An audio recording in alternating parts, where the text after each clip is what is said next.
Et si la croisade contre les cathares n'était pas une guerre de religion, mais la première et la plus sanglante opération de saisie d'archives de l'histoire humaine.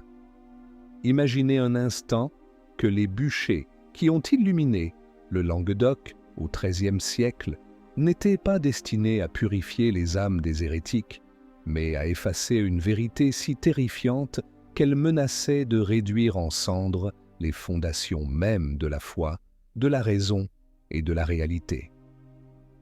Dans le protocole d'interrogatoire d'un tisserand de Carcassonne, daté de l'an 1234, l'inquisiteur ne pose aucune question sur la double nature du Christ. Il demande, la plume tremblante, de décrire encore une fois la couleur du ciel sous le soleil noir et la forme des créatures qui marchent sous sa lumière.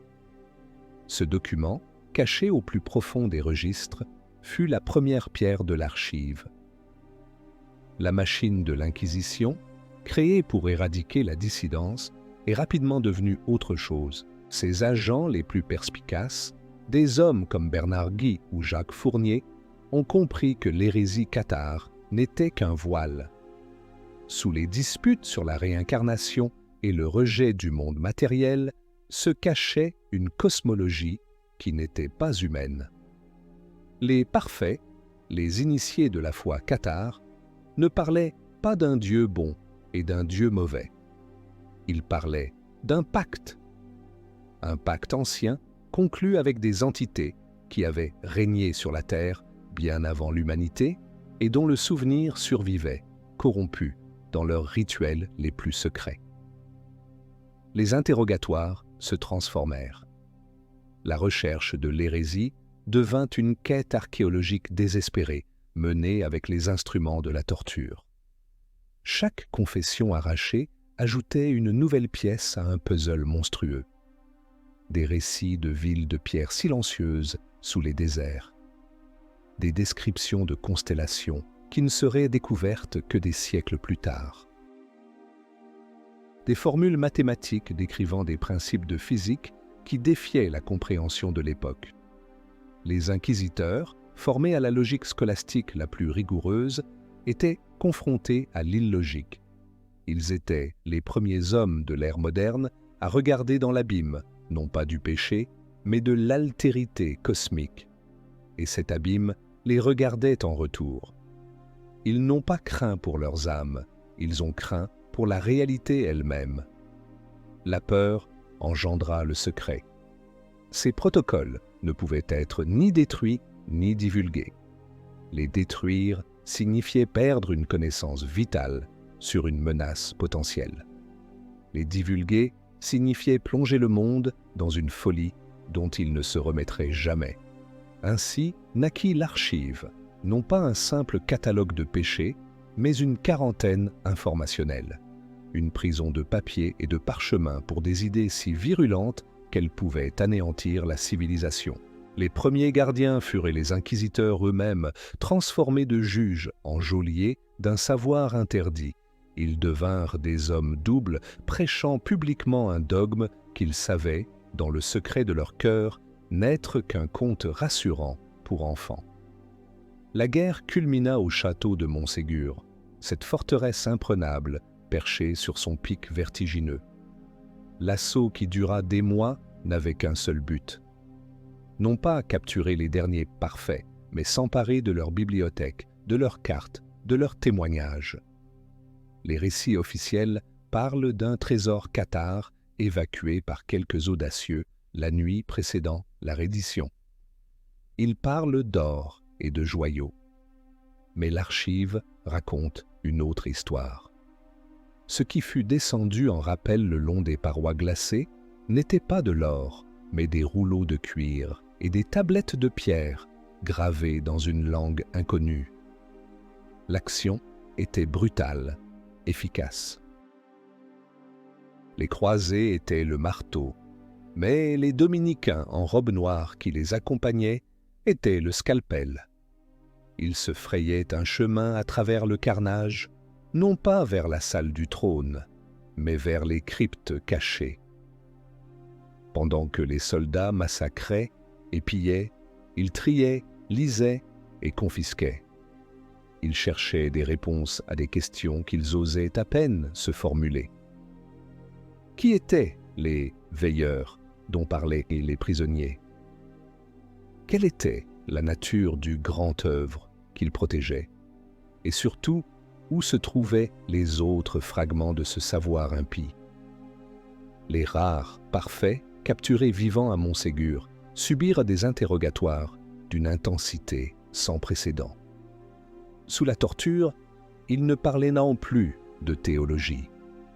Ils dessinaient des cartes du ciel austral, parlaient de cycles de destruction et de renaissance s'étendant sur des centaines de milliers d'années, et murmuraient un nom, encore et encore, un nom qui ne figurait dans aucune démonologie chrétienne.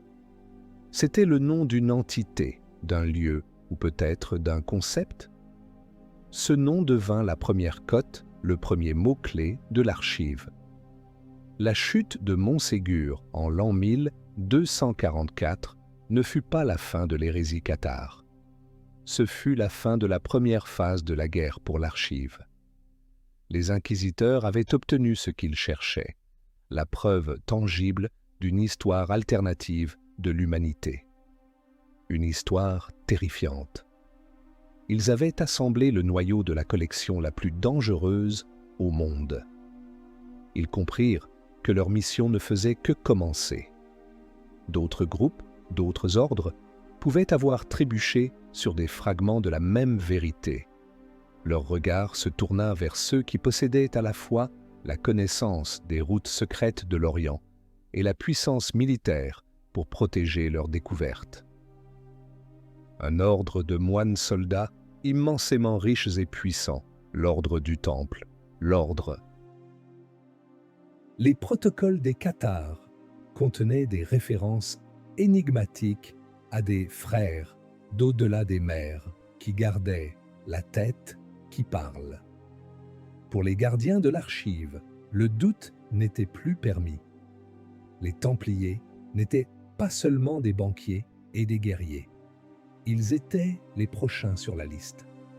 Les témoignages les plus terrifiants des cathares, ceux qui parlaient de géométrie non euclidienne et de lignées royales non humaines, furent scellés.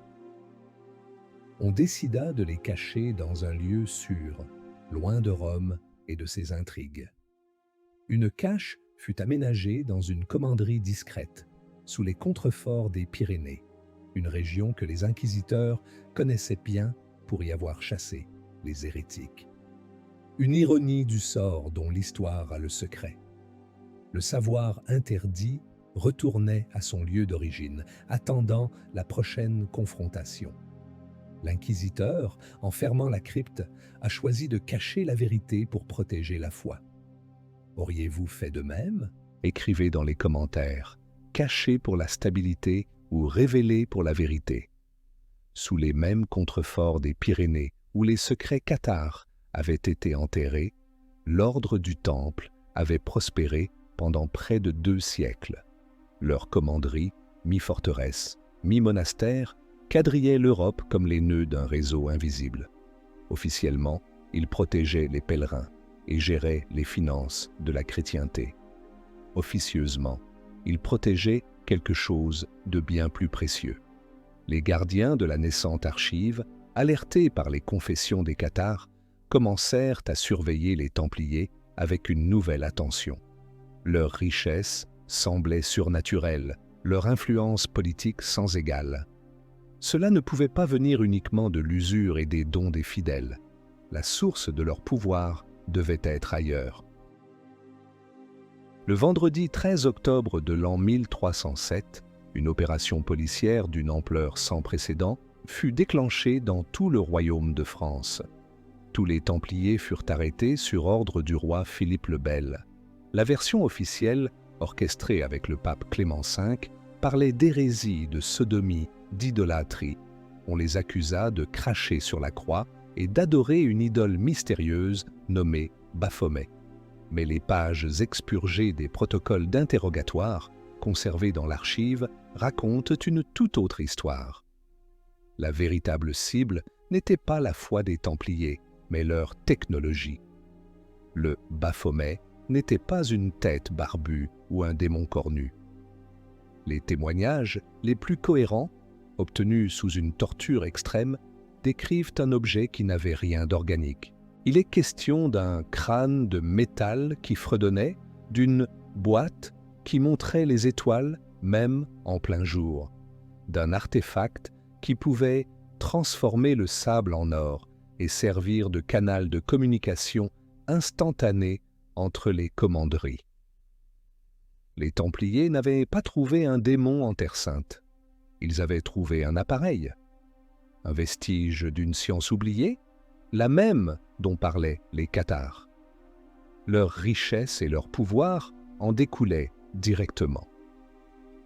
La chute de l'ordre du Temple ne fut pas un procès en hérésie. Ce fut la première guerre d'entreprise de l'histoire, menée pour le contrôle d'un monopole technologique. Philippe le Bel, endetté jusqu'au cou auprès de l'ordre, voulait s'emparer de la source de leur richesse. Le pape, pion politique du roi, voulait neutraliser une puissance qui échappait à son contrôle. Et les gardiens de l'archive, agissant dans l'ombre, voulaient confisquer et mettre sous scellé un savoir qu'ils jugeaient trop dangereux pour l'humanité. L'inquisiteur Guillaume de Paris, qui mena les interrogatoires, n'était pas intéressé par les péchés des chevaliers. Il voulait les plans, les manuels d'utilisation, les cartes indiquant l'emplacement des autres artefacts. Une chasse impitoyable s'engagea. Pendant que le grand maître Jacques de Molay et ses dignitaires étaient torturés dans les geôles de Paris, les agents du roi et de l'Église prenaient d'assaut les commanderies à travers l'Europe. Mais ils arrivèrent souvent trop tard. Les Templiers, prévenus, avaient organisé l'évacuation de leurs biens les plus précieux. Pas l'or ni l'argent, mais les artefacts et les archives. Des convois de chariots quittèrent le Temple de Paris quelques jours avant les arrestations. La flotte templière de La Rochelle prit la mer vers une destination inconnue. C'était une course contre la montre. Les interrogatoires devinrent de plus en plus brutaux. On ne demandait plus aux chevaliers de renier le Christ. On leur demandait des clés de chiffrement, des coordonnées géographiques, des mots de passe. La plupart résistèrent jusqu'à la mort, fidèles à leur serment. Quelques-uns, brisés, parlèrent. Ils évoquèrent des bases secrètes en Écosse, au Portugal, et même au-delà des mers, sur un continent inconnu. Ils dessinèrent des fragments de cartes marines qui montraient des routes de navigation impossibles pour l'époque. Chaque bribe d'information était immédiatement transmise aux équipes de recherche. L'archive s'enrichit de centaines de nouveaux documents, des protocoles d'interrogatoire, des copies de lettres codées interceptées, des inventaires de commanderies où figuraient des objets aux noms étranges comme le miroir de lumière ou la pierre qui chante. La nature de la menace devenait plus claire. Le savoir interdit n'était pas seulement une collection de textes. Il existait sous forme d'objets physiques, d'appareils fonctionnels, dispersés à travers le monde. Et certains de ces objets étaient de véritables armes. La tragédie des Templiers est entrée dans l'histoire comme un exemple de cynisme politique et de cupidité. Mais c'était en réalité une opération de confinement ratée. Bien que l'ordre ait été détruit, ses secrets les plus importants lui ont survécu. Les gardiens de l'archive réussirent à mettre la main sur quelques artefacts mineurs et de nombreux documents, mais l'essentiel leur échappa. La flotte disparut, les trésors évacués, les chevaliers en fuite devinrent une obsession pour les générations suivantes de gardiens. Une menace invisible qui pouvait ressurgir n'importe où, n'importe quand. L'aphorisme qui circula parmi les premiers gardiens était lourd de sens. L'histoire se souvient de la cupidité d'un roi mais oublie la terreur d'une technologie qu'il ne pouvait comprendre. Le procès s'acheva en l'an 1314 par l'exécution de Jacques de Molay sur le bûcher, mais sa mort ne mit pas fin à l'histoire. Elle ne fit qu'ouvrir un nouveau chapitre de la guerre secrète. Car la puissance que les Templiers avaient maîtrisée, une force issue de la terre elle-même, une énergie chtonienne que les anciens appelaient la magie, n'avait pas disparu. Elle était simplement retournée à l'état sauvage, attendant que d'autres mains, moins disciplinées, s'en emparent. Ces mains appartenaient souvent à des femmes, des guérisseuses de village, des sages-femmes, des prêtresses de cultes oubliés qui vivaient en marge de la société. Elles étaient les héritières d'une tradition bien plus ancienne que le christianisme ou même les civilisations de l'Antiquité. Et bientôt, le regard de l'Inquisition, sevré de Templiers, se tourna vers elles avec une fureur renouvelée. La grande chasse aux sorcières allait commencer et l'archive allait se couvrir des témoignages les plus étranges et les plus désespérés de son histoire. La puissance que les Templiers avaient tenté de maîtriser et de systématiser n'était pas une invention. C'était une force naturelle, une énergie primordiale que les traditions païennes connaissaient depuis des millénaires. Avec la disparition de l'ordre, ce savoir ne s'est pas évanoui. Il est retourné à ses racines, à des pratiques dispersées, transmises de mère en fille dans le secret des campagnes européennes. L'hystérie de la grande chasse aux sorcières, qui s'empara de l'Europe du XVe au XVIIIe siècle, n'était pas qu'une simple panique morale ou une explosion de misogynie. C'était la nouvelle phase de la guerre de l'archive, une campagne ciblée pour éradiquer les derniers porteurs d'un savoir concurrent, non humain. Le tristement célèbre Malleus Maleficarum, le marteau des sorcières, publié en 1487, n'est pas un simple traité de démonologie. C'est un manuel opérationnel, un guide de contre-insurrection. En lisant les exemplaires annotés conservés dans l'archive, on comprend que son but n'est pas de prouver l'existence des sorcières, mais de fournir des méthodes pour identifier, neutraliser et extraire des informations de celles qui possédaient de réelles capacités. Les inquisiteurs Heinrich Kramer et Jacques Sprenger n'étaient pas de simples fanatiques, c'étaient des profileurs, des spécialistes de la guerre non conventionnelle. L'archive contient des centaines de procès-verbaux qui, une fois dépouillés de leur jargon théologique, sont stupéfiants. Ils prouvent que certaines des femmes et des hommes accusés de sorcellerie disposaient de pouvoirs qui ne relevaient ni de la superstition, ni de l'illusion.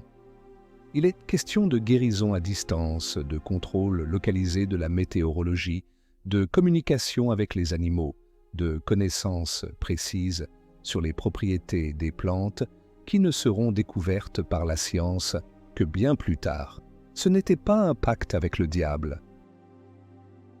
C'était une science empirique, une biotechnologie archaïque, un héritage direct des pratiques des civilisations préhumaines dont parlaient les cathares. L'Inquisition ne chassait pas les servantes de Satan. Elle chassait des concurrents. Chaque guérisseuse qui sauvait un village d'une épidémie sans l'aide de prière était une menace pour le monopole de l'Église sur le miraculeux.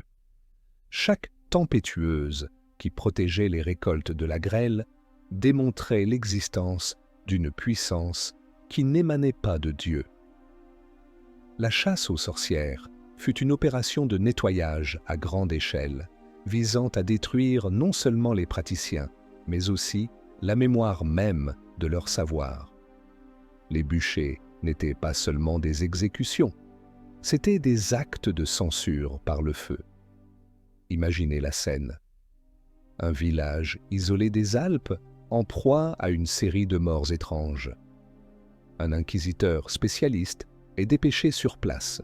Il n'arrive pas avec des prières et de l'eau bénite, mais avec des instruments de mesure, des questionnaires psychologiques et une équipe d'informateurs. Sa méthode est la provocation.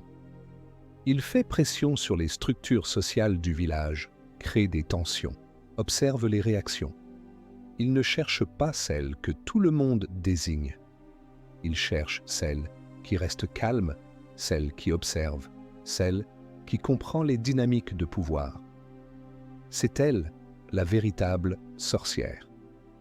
L'interrogatoire se transforme alors en un duel psychologique, parfois même physique. L'archive décrit des scènes où des accusés, poussés à bout, déclenchent des phénomènes inexplicables dans la salle de torture même.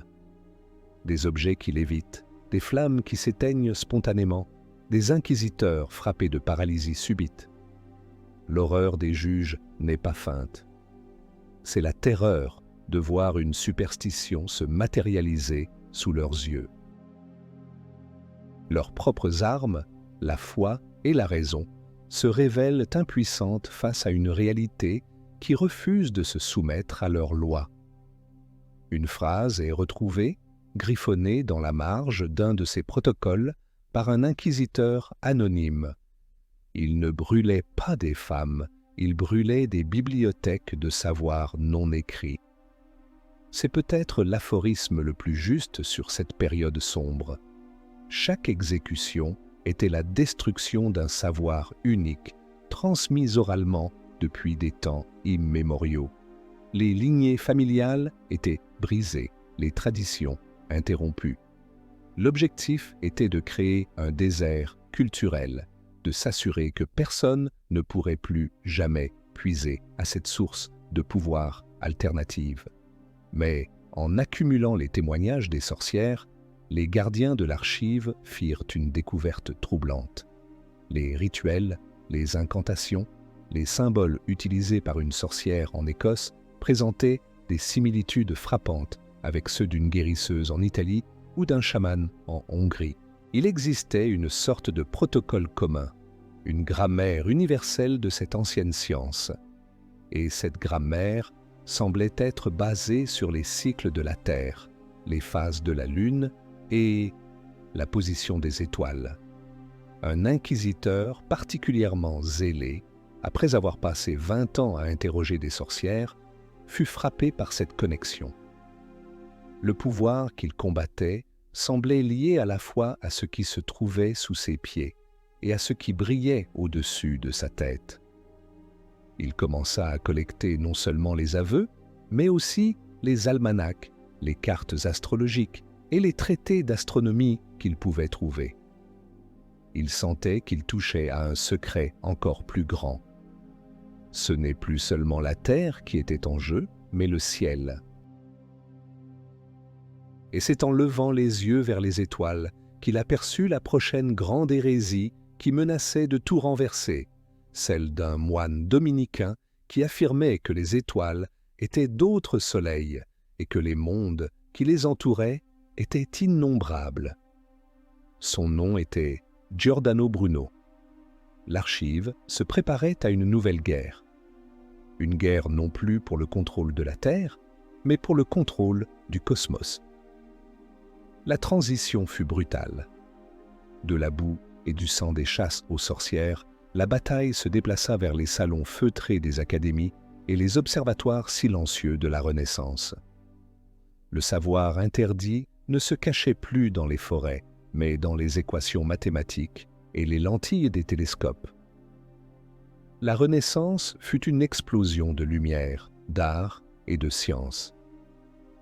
Mais dans l'ombre de Michel-Ange et de Léonard de Vinci, la guerre pour le contrôle de la réalité continuait. Les gardiens de l'archive, après avoir combattu les pouvoirs de la Terre, durent faire face à une menace venue des cieux. La théorie héliocentrique de Copernic était déjà un problème, mais elle restait une abstraction mathématique. L'hérésie de Giordano Bruno était d'une toute autre nature.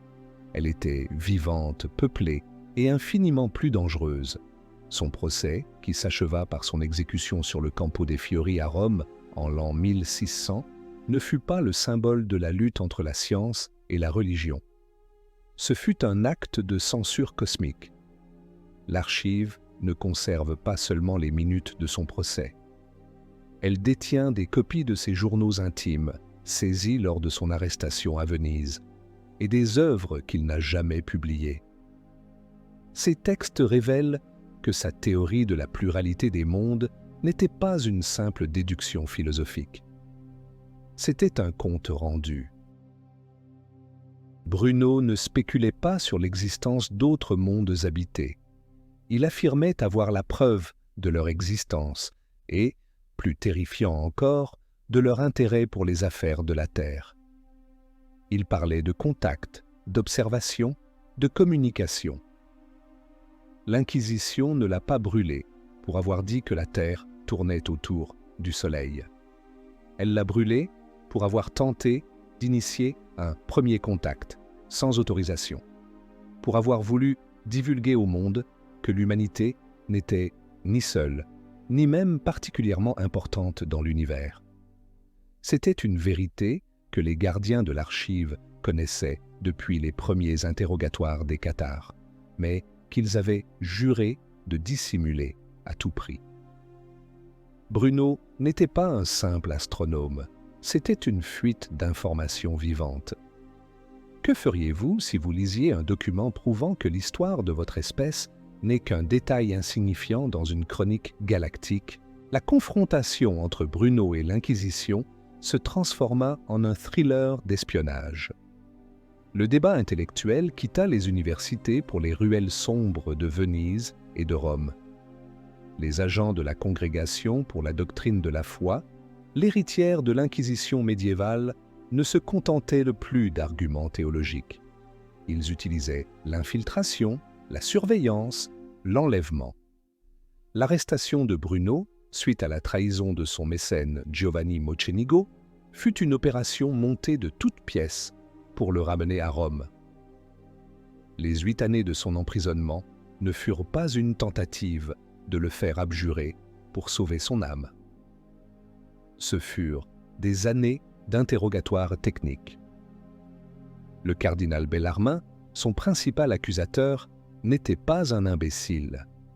C'était l'un des esprits les plus brillants de son temps et l'un des rares à avoir un accès complet à l'archive. Il savait que Bruno détenait une information capitale. On ne torturait pas le philosophe pour qu'il renie la pluralité des mondes. On le torturait pour qu'il révèle ses sources. D'où tenaient-ils ces cartes stellaires, si précises qu'elles montraient des étoiles invisibles à l'œil nu? Qui étaient ces informateurs? Comment communiquaient-ils avec eux? Bruno résista. Il refusa de livrer ses secrets, se drapant dans un discours philosophique pour masquer une réalité qu'il savait trop dangereuse. Il comprit que ses geôliers n'avaient pas peur de l'hérésie, mais de la vérité, et il choisit de mourir avec elle. Son exécution fut un message envoyé à tous ceux qui, en Europe, commençaient à regarder à travers les nouvelles lentilles des télescopes avec un peu trop de curiosité. Le message était clair, le ciel est interdit. Pendant que Bruno brûlait, les agents de l'archive menaient une campagne parallèle. Ils traquaient ses disciples, confisquaient ses écrits et répandaient de la désinformation pour discréditer ses idées en les faisant passer pour des délires de fous. C'était une course contre la montre pour refermer la boîte de Pandore qu'il avait ouverte. Une phrase retrouvée dans une note interne de la congrégation résume leur état d'esprit. L'inquisiteur cherchait l'hérésie dans l'âme, mais il a trouvé un univers dans les délires d'un fou, et pour la première fois, il n'a pas craint Dieu, mais la vérité. La guerre pour les étoiles laissait l'archive face à une nouvelle certitude. La menace ne venait pas seulement d'un passé lointain ou de dimensions cachées. Elle venait aussi du futur, des étoiles. Le savoir interdit était partout. Chaque nouvelle découverte scientifique, chaque exploration géographique risquait de mettre au jour une nouvelle pièce du puzzle.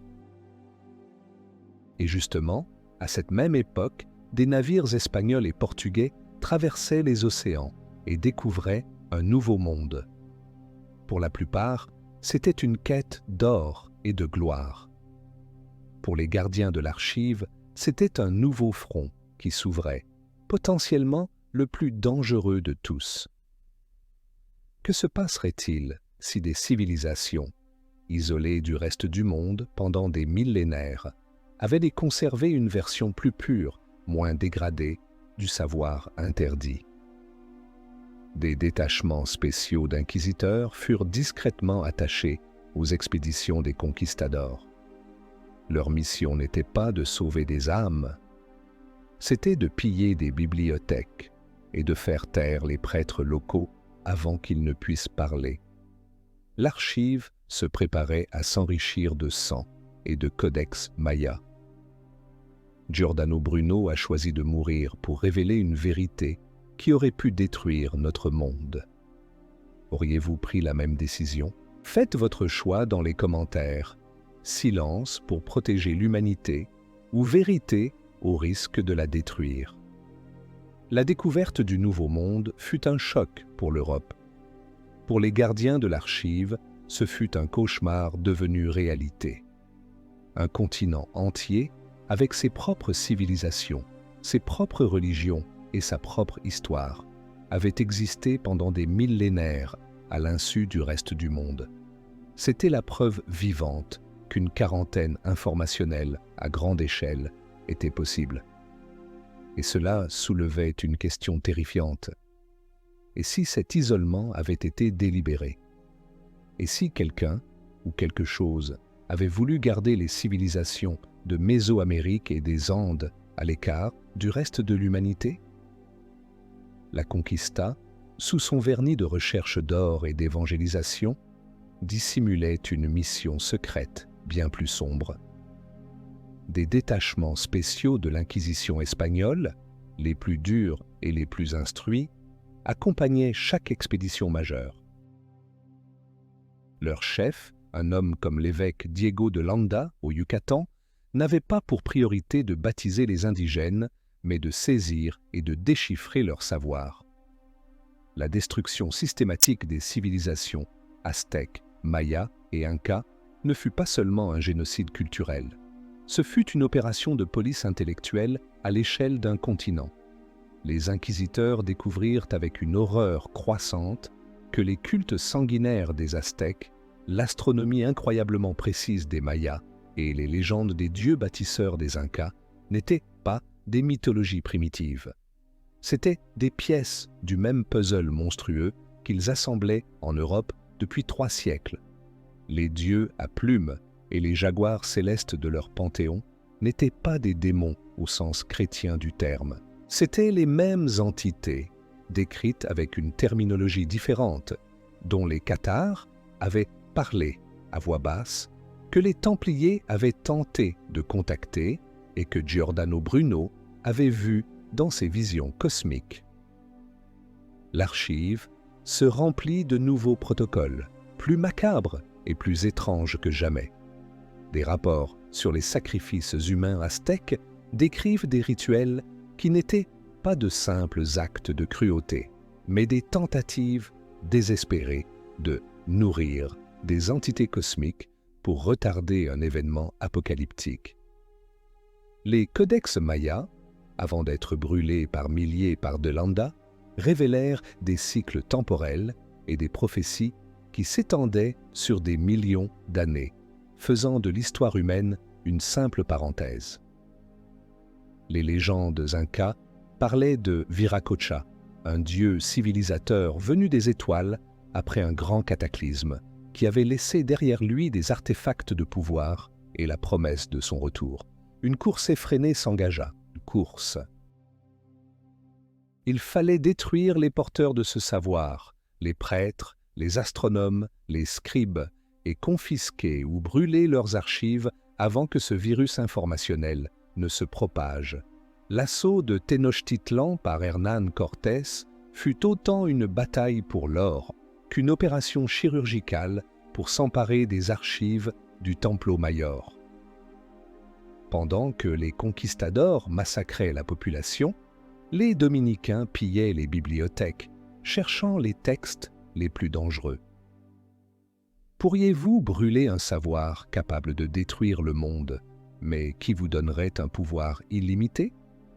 Des expéditions entières se perdirent dans la jungle amazonienne ou sur les hauts plateaux andins, non pas à la recherche de l'Eldorado, la cité d'or, mais à la recherche de cités perdues bien plus précieuses, des centres de savoir où les secrets les plus anciens étaient peut-être encore conservés. Ces conquistadors inquisiteurs menaient une guerre sur deux fronts, contre les guerriers indigènes et la nature hostile, et contre les prêtres et les chamans locaux, dans des duels rituels où la magie et la foi s'affrontaient directement.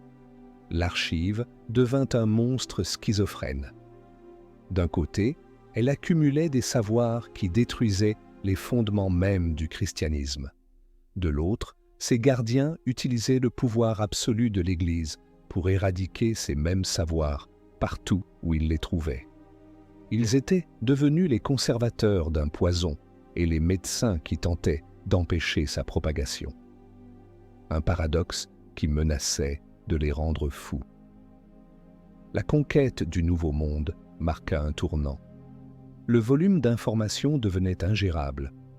La menace n'était plus localisée à quelques groupes d'hérétiques en Europe. Elle était globale. Les gardiens de l'archive comprirent que leur approche réactive, chasser les fuites une par une, était vouée à l'échec. Le savoir interdit était comme une hydre. Coupez une tête, deux autres repoussent ailleurs. Il fallait changer de stratégie. Il ne suffisait plus de collecter et de cacher. Il fallait centraliser, fortifier et créer une institution dont le seul et unique but serait de monter la garde sur cette vérité maudite pour l'éternité. Au sein même du Vatican, un débat secret et houleux fit rage. Une faction, terrifiée par ce qu'elle avait appris du Nouveau Monde, plaida pour la destruction totale de l'archive. Mieux valait l'ignorance que le risque d'une contamination planétaire. Une autre faction, menée par les esprits les plus calculateurs et les plus visionnaires de l'ordre des Jésuites récemment créés, argua du contraire. Détruire ce savoir serait une folie. Il fallait le conserver, l'étudier en secret, le comprendre pour mieux le combattre. C'était la seule façon de se préparer au jour où la vérité ne pourrait plus être contenue. La faction des conservateurs l'emporta. La décision fut prise de construire une prison pour le savoir. Un dépôt si secret et si imprenable que personne ne pourrait jamais y accéder sans autorisation. Un lieu qui n'existerait sur aucune carte. Ils l'appelèrent la Bibliothèque Ferrata, la bibliothèque de fer. Et sa construction, au plus profond des fondations du Vatican, marqua le début de la période la plus paranoïaque et la plus sanglante de l'histoire de l'archive. Le savoir accumulé était devenu une masse critique. La moindre fuite pouvait désormais déclencher une réaction en chaîne capable de désintégrer la civilisation. La création de la bibliothèque de fer au milieu du XVIe siècle fut une reconnaissance de cet échec. L'Inquisition avait échoué à contenir la menace. Il fallait désormais l'emprisonner.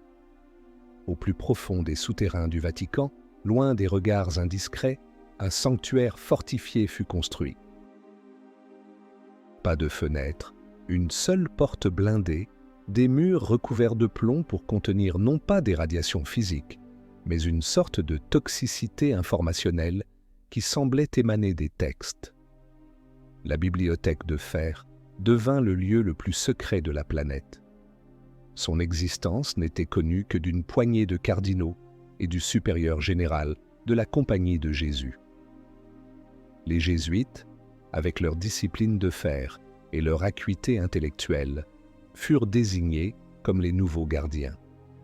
Leur mission changea radicalement. Il ne s'agissait plus de propager la foi, mais d'empêcher la vérité de se propager. Ils devinrent les geôliers de Dieu. Cette décision provoqua une guerre civile au sein de l'Église.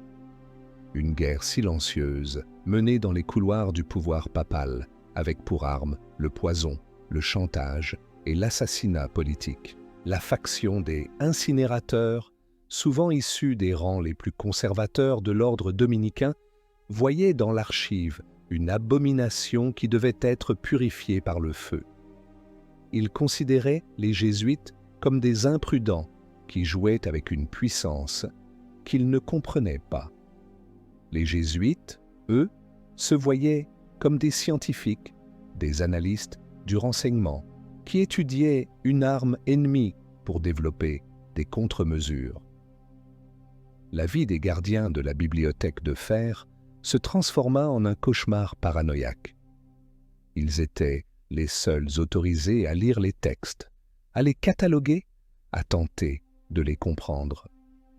Mais le contact prolongé avec ce savoir avait un coût terrible.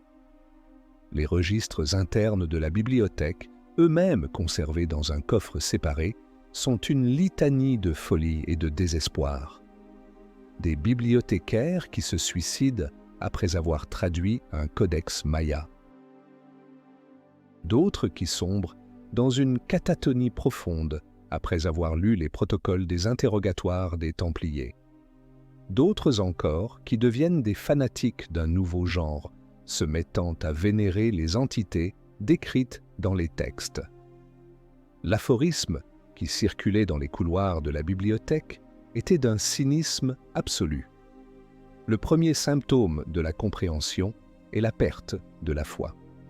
Le second est la perte de la raison.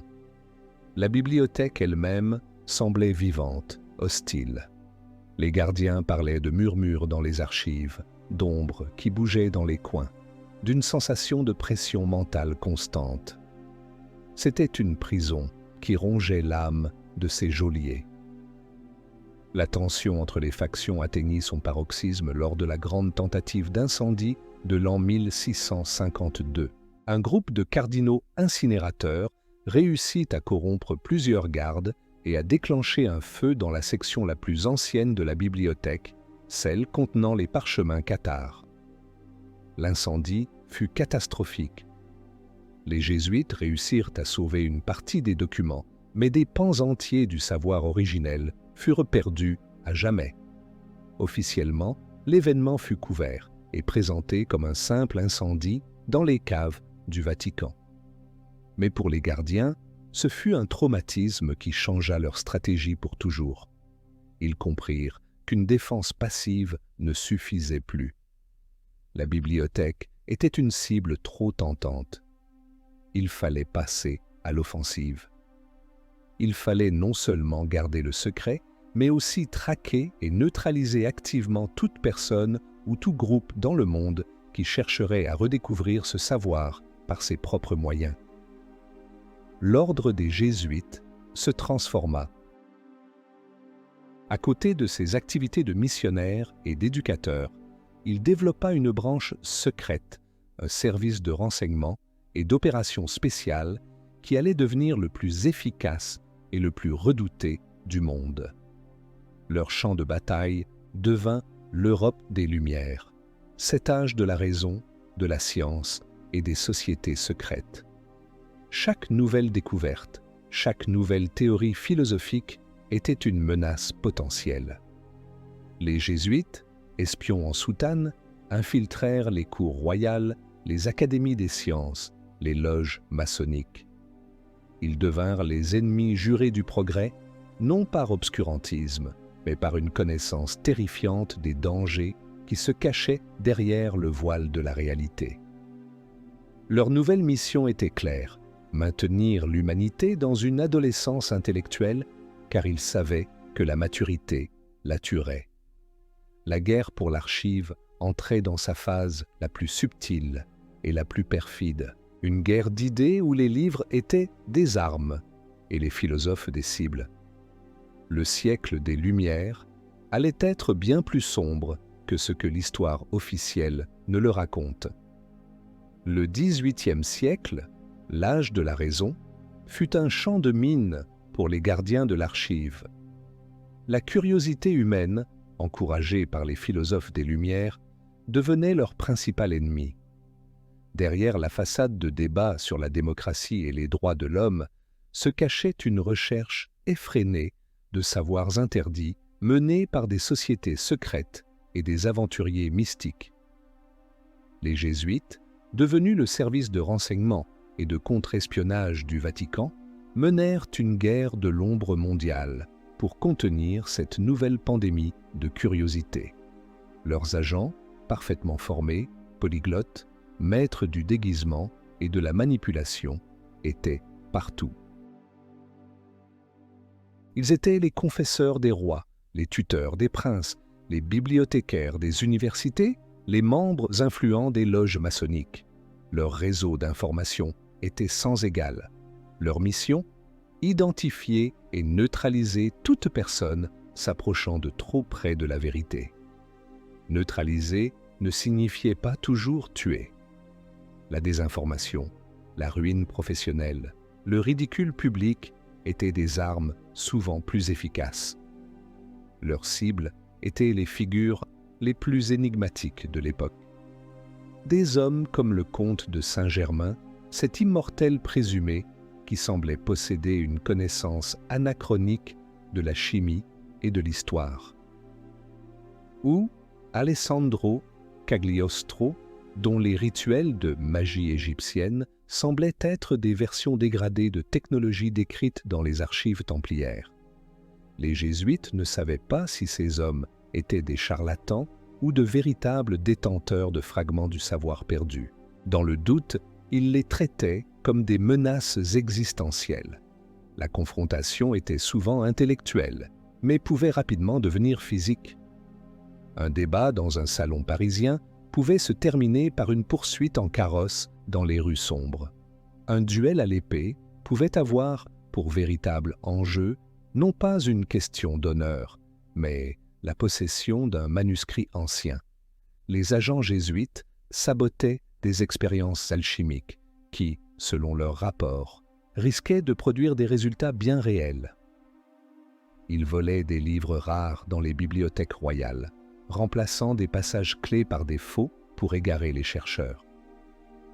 C'était une guerre de l'information, menée avec une ruse et une cruauté infinie. Leur plus grande obsession était la franc-maçonnerie et les divers ordres initiatiques comme les Rose-Croix. Ils voyaient dans leur symbolisme et leurs rituels un écho dangereux des savoirs contenus dans l'archive. Ils y voyaient une tentative de reconstruire, pièce par pièce, une vision du monde qu'ils s'efforçaient de maintenir enterrée. Ils infiltrèrent massivement ces organisations, grimpant les échelons pour en prendre le contrôle de l'intérieur, les détournant de leur quête métaphysique originelle pour les transformer en de simples clubs sociaux ou politiques. Leur action fut si efficace qu'elle provoqua un retour de bâton. Les monarchies européennes, de plus en plus méfiantes envers cette armée secrète qui n'obéissait qu'au pape et à son supérieur général, commencèrent à voir les jésuites comme une menace pour leur propre souveraineté. Poussés par les philosophes et les ministres qu'ils avaient eux-mêmes combattus, les rois de France, d'Espagne et du Portugal firent pression sur le Vatican. En l'an 1773, le pape Clément XIV, cédant à une pression politique irrésistible, supprima la Compagnie de Jésus. Ce fut une catastrophe pour les gardiens de l'archive. Du jour au lendemain, leur organisation fut démantelée, leur réseau détruit, leurs agents dispersés et pourchassés. La garde de la bibliothèque de fer fut confiée à d'autres congrégations, moins préparées, moins disciplinées. Un vide de pouvoir se créa. Pendant près de 40 ans, la surveillance du savoir interdit se relâcha, et la curiosité humaine, laissée sans surveillance, s'engouffra dans la brèche. Cette période de flottement coïncida avec la plus grande explosion politique de l'histoire moderne, la Révolution française. Le chaos qui s'ensuivit, puis les guerres napoléoniennes qui ravagèrent l'Europe, renversèrent l'ordre ancien. Les trônes tremblèrent, les autels furent profanés, et les archives, autrefois si bien gardées, furent exposées. Pour la première fois depuis des siècles, la bibliothèque de fer était vulnérable. En l'an 1809, les troupes de Napoléon Bonaparte occupèrent Rome.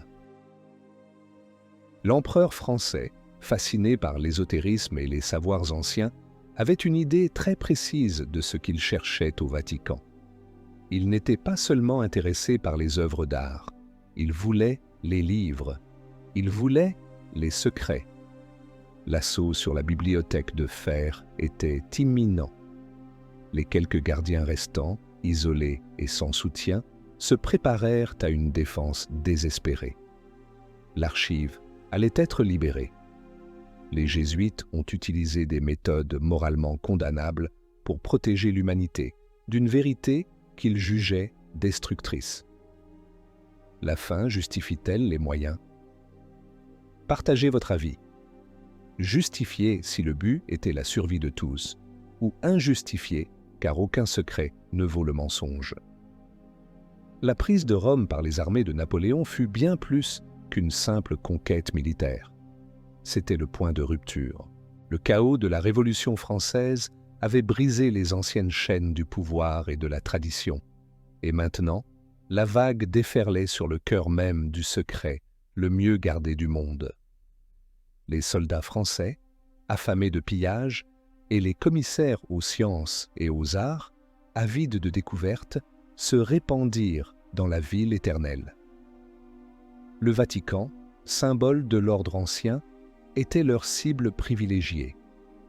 La bibliothèque de fer, dont la légende murmurait l'existence dans certains cercles occultistes, devint l'objet de toutes les convoitises. Le chaos de l'occupation fut l'occasion rêvée. Pendant que les unités principales pillaient les palais et les églises, un petit groupe d'officiers du génie et de savants de l'Institut d'Égypte, agissant sur ordre direct d'un commandement secret à Paris, se mit en quête des archives cachées. La bataille pour la bibliothèque de fer fut brève et brutale. Une poignée de gardes suisses et de prêtres gardiens, armés de quelques mousquets et de leur foi, tentèrent une défense désespérée dans les couloirs souterrains. Ils furent massacrés. La porte de la bibliothèque fut forcée à l'explosif. Pour la première fois en plusieurs siècles, le savoir interdit fut exposé à la lumière crue des torches. Ce qui suivit fut un pillage chaotique et ignorant. Les soldats, déçus de ne pas trouver d'or, arrachèrent les reliures précieuses et utilisèrent des parchemins millénaires pour allumer leur feu. Les savants, dépassés par la quantité et la nature étrange des documents, prirent ce qui leur semblait le plus intéressant ou le plus ancien. Des caisses entières de protocoles, de cartes et de codex furent emportées vers Paris. Une partie fut détruite dans l'incendie qui suivit. Une autre partie fut simplement volée par des individus qui y virent une opportunité de profit personnel. L'archive était brisée, ses fragments furent dispersés aux quatre vents. Un officier d'artillerie emporta un traité de balistique qui était en fait une description d'armes énergétiques templières. Un chirurgien mit la main sur des schémas anatomiques aztèques décrivant des organes inconnus du corps humain. Un jeune lieutenant fasciné par l'histoire ancienne vola un rouleau qui s'avéra être une carte menant à une cache d'artefacts en Égypte. Cette fuite d'informations massive, incontrôlée, devint le carburant secret de l'aventure napoléonienne. La campagne d'Égypte de Napoléon n'était pas seulement une manœuvre stratégique contre les Britanniques. C'était une quête archéologique et mystique, guidée par les fragments de l'archive qui lui étaient parvenus. Il cherchait quelque chose de précis dans les sables, quelque chose que les cartes volées au Vatican lui indiquaient. De même, l'essor fulgurant des sociétés secrètes et de l'occultisme au début du XIXe siècle fut directement alimenté par cette dispersion. Des bribes de vérité, sorties de leur contexte et mal interprétées, donnèrent naissance à des dizaines de nouveaux rites et de nouvelles théories. Pour les restes de l'organisation des gardiens, qui commençait à se reformer dans l'ombre après la restauration de l'ordre des Jésuites en 1814, la situation était un désastre absolu. Leur mission n'était plus de contenir, mais de récupérer. Une opération de nettoyage à l'échelle de l'Europe fut lancée. Des agents furent envoyés sur la piste de chaque document manquant. Leur travail les mena des salons parisiens au champ de bataille de la Bérésina. Ils devinrent des ombres, suivant la Grande Armée dans sa retraite de Russie, cherchant à récupérer les documents volés dans les pactages des soldats morts de froid. C'était une course contre la montre désespérée. Les agents achetaient, volaient ou tuaient pour récupérer les fragments de leur savoir empoisonné. Ils suivaient une piste sanglante à travers une Europe en plein bouleversement. Un duel à Vienne pour un journal de Giordano Bruno, une embuscade à Madrid pour une tablette Inca, un incendie criminel dans une bibliothèque de Londres pour détruire une copie d'un texte cathare. L'Europe était leur terrain de chasse, mais ils ne purent tout récupérer. Trop de fragments étaient passés entre trop de mains. Une partie importante du savoir s'était évaporée dans la nature, devenant l'objet de la convoitise d'un nouveau type de chercheurs, les occultistes de l'ère victorienne. Des aristocrates britanniques, des poètes allemands, des mystiques russes, tous fascinés par l'Égypte ancienne, le spiritisme et les ordres secrets. Ils sentaient que des bribes d'une vérité plus grande étaient à leur portée et ils étaient prêts à tout pour les rassembler. La guerre pour l'archive allait entrer dans une nouvelle phase, plus mondaine et plus exotique. Le champ de bataille se déplaça des couloirs du Vatican aux salons enfumés de Londres et aux tombes poussiéreuses de la vallée des rois. La dernière croisade du Vatican allait affronter l'Empire britannique à son apogée dans une lutte pour le contrôle des fantômes du passé.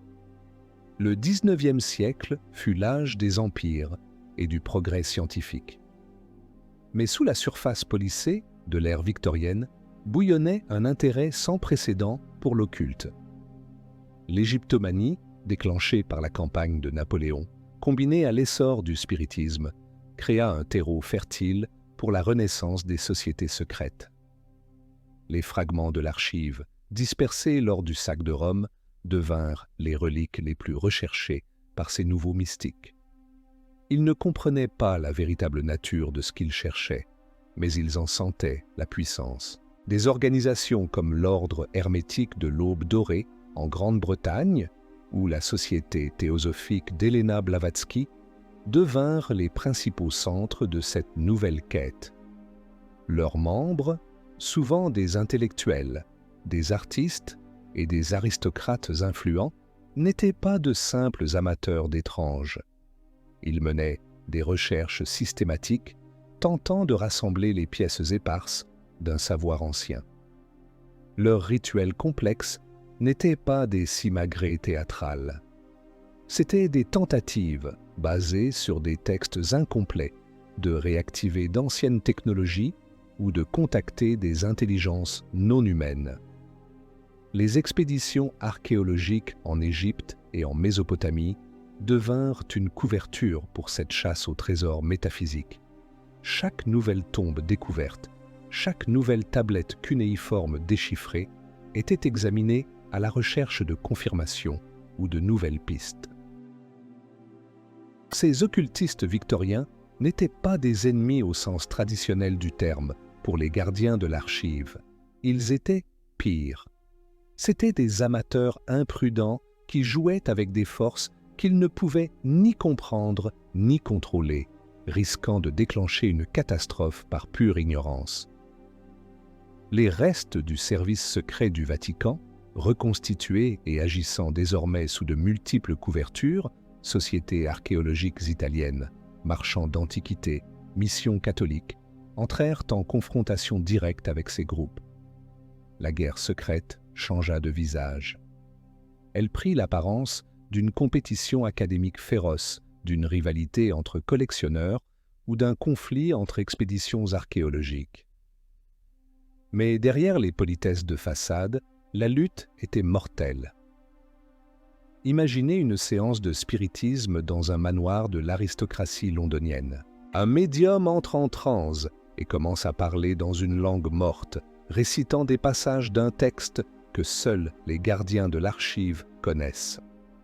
Soudain, les lumières s'éteignent, une panique éclate.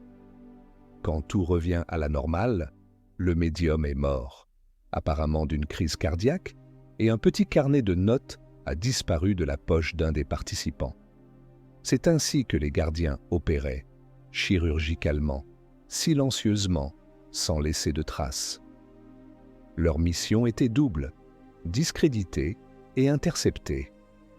Discréditer les chefs de ces mouvements, les faisant passer pour des fraudeurs ou des fous. Intercepter toute découverte réelle avant qu'elle ne puisse être comprise et exploitée. Des fouilles archéologiques dans la vallée des rois étaient sabotées. Des découvertes capitales étaient déclarées comme étant des faux par des experts corrompus. Des artefacts authentiques étaient volés et remplacés par des copies. C'était une guerre de l'ombre, menée dans le désert égyptien ou les bibliothèques brumeuses d'Oxford. Un affrontement particulièrement violent eut lieu près de Gizeh en 1888. Une expédition financée par l'Aube dorée, guidée par un papyrus volé, découvrit une chambre souterraine qui n'était pas une tombe. Elle contenait des appareils métalliques et des bas-reliefs qui ne correspondaient à aucune période connue de l'histoire égyptienne. Avant qu'ils ne puissent télégraphier leur découverte à Londres, leur camp fut attaqué. L'incident fut mis sur le compte de bandits bédouins. Mais les survivants parlèrent d'assaillants européens, organisés comme des militaires, qui ne volèrent rien, mais firent sauter l'entrée de la chambre après en avoir retiré le contenu. Malgré tous leurs efforts, les gardiens ne pouvaient endiguer la marée. Le progrès technologique jouait contre eux. Le télégraphe, la presse à grand tirage, la photographie, il devenait de plus en plus difficile de maintenir les secrets. L'information circulait plus vite, plus loin. Et surtout, la nature de la quête changeait. Elle n'était plus menée par des mystiques isolés, mais commençait à intéresser des organisations bien plus puissantes et dangereuses, les services de renseignement des grands empires européens qui se préparaient à la guerre. À l'aube du XXe siècle, les ambassades d'Allemagne, de Grande-Bretagne et de Russie à Rome, au Caire et à Istanbul se dotèrent d'attachés culturels qui étaient en réalité des officiers du renseignement spécialisés dans l'occulte. Ils avaient entendu les rumeurs. Ils avaient lu les rapports sur les étranges rivalités archéologiques. Ils commençaient à comprendre qu'au-delà des enjeux politiques et économiques, il existait une autre compétition, une course pour une connaissance qui pourrait devenir l'arme absolue. La dernière et la plus impitoyable des chasses à l'archive allait commencer et son champ de bataille serait le monde entier. Le début du XXe siècle fut une poudrière. Le nationalisme exacerbé, la course aux armements et les rivalités coloniales menaient inexorablement l'Europe vers la guerre. Mais dans les coulisses de cette marche vers l'abîme, une autre course, plus secrète et plus désespérée, atteignait son paroxysme. Les services de renseignement des grands empires, l'Allemagne du Kaiser, la Grande-Bretagne et la Russie tsariste, avaient fini par prendre conscience de l'existence de l'archive. Ils ne connaissaient ni sa nature exacte ni son emplacement, mais ils comprenaient son potentiel. Le contrôle de ce savoir, croyaient-ils, offrirait une supériorité militaire et technologique définitive. La quête changea de nature. Elle quitta les salons occultistes pour les bureaux feutrés des états-majors, les expéditions archéologiques au Tibet, les recherches sur les origines de la race aryenne menées par des sociétés secrètes allemandes comme la société Thulé, les missions d'exploration britanniques en Perse et en Afrique. Tout cela devint une couverture pour des opérations d'espionnage visant à localiser et à s'emparer de fragments de l'archive. La guerre de l'ombre n'opposait plus seulement les gardiens du Vatican aux mystiques, mais les meilleurs agents secrets du monde les uns contre les autres. La compétition fut impitoyable. Des archéologues étaient assassinés à la veille d'une découverte majeure. Des linguistes capables de traduire des langues anciennes disparaissaient sans laisser de traces. Des collectionneurs privés de manuscrits rares étaient retrouvés ruinés ou morts. Chaque camp suspectait les autres, et tous suspectaient cette mystérieuse faction italienne, incroyablement bien informée, qui semblait toujours avoir un coup d'avance pour faire échouer leur plan. Les gardiens de l'archive, pour la première fois, étaient totalement sur la défensive, assaillis de toutes parts. Ils comprirent que le secret ne pouvait plus être gardé. La seule solution était de s'assurer que personne ne puisse rassembler suffisamment de pièces du puzzle pour le reconstituer. Ils se lancèrent dans une dernière croisade désespérée, non plus pour cacher, mais pour détruire. Des agents furent envoyés avec pour mission de brûler les manuscrits qu'ils ne pouvaient récupérer, de faire sauter les sites archéologiques qu'ils ne pouvaient contrôler, de faire taire définitivement les savants qui en savaient trop. Mais il était trop tard. Chaque camp avait réussi à glaner des bribes de savoir. Les Allemands, à travers la société Thulé, avaient mis la main sur des textes décrivant des sources d'énergie inconnues. Les Britanniques, grâce à leur réseau au Moyen-Orient, avaient trouvé des cartes templières détaillant des lignes de force telluriques. Les Russes, via leurs mystiques proches de la cour, avaient obtenu des rituels capables d'influencer la psyché humaine à grande échelle.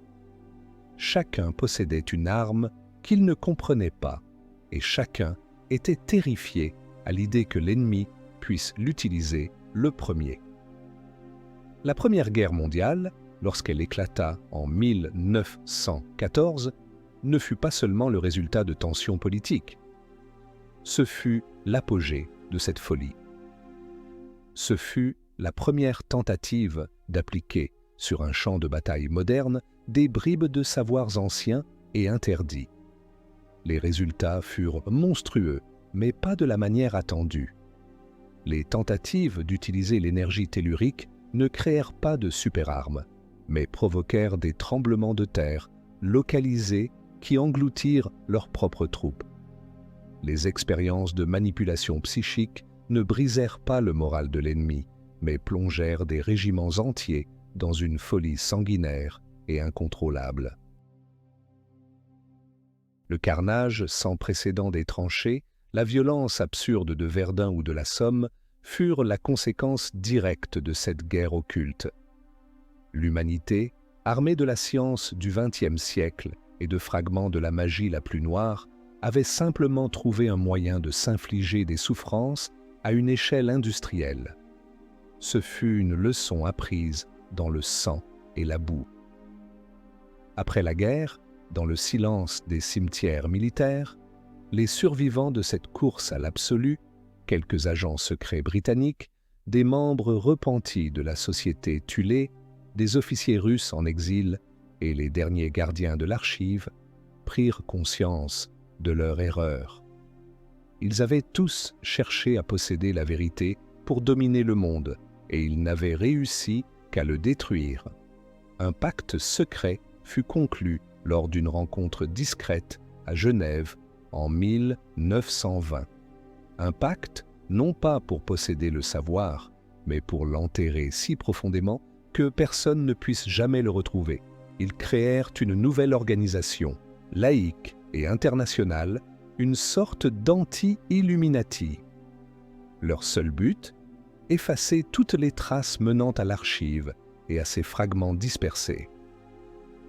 Ils commencèrent un long et patient travail de nettoyage, détruisant des documents, discréditant des théories, créant des légendes pour masquer la vérité. Ils devinrent les nouveaux gardiens, non plus d'un lieu, mais d'un oubli. Ils ont choisi de priver l'humanité de son histoire la plus profonde pour lui permettre d'avoir un avenir. Ils ont sacrifié la vérité sur l'autel de la survie. Leur héritage est notre ignorance, le cocon fragile qui nous protège de la réalité de l'univers. Ils ont choisi pour nous. Mais imaginez qu'aujourd'hui, ce choix vous revienne. La dernière clé a été retrouvée et elle est entre vos mains. Que choisiriez-vous pour le monde? Une ignorance béate qui préserve notre ordre fragile, ou une vérité dévorante qui mènera assurément au chaos et à la guerre, mais qui offre une chance d'évolution? Écrivez votre réponse dans les commentaires. Car peut-être que la prochaine décision des gardiens en dépendra.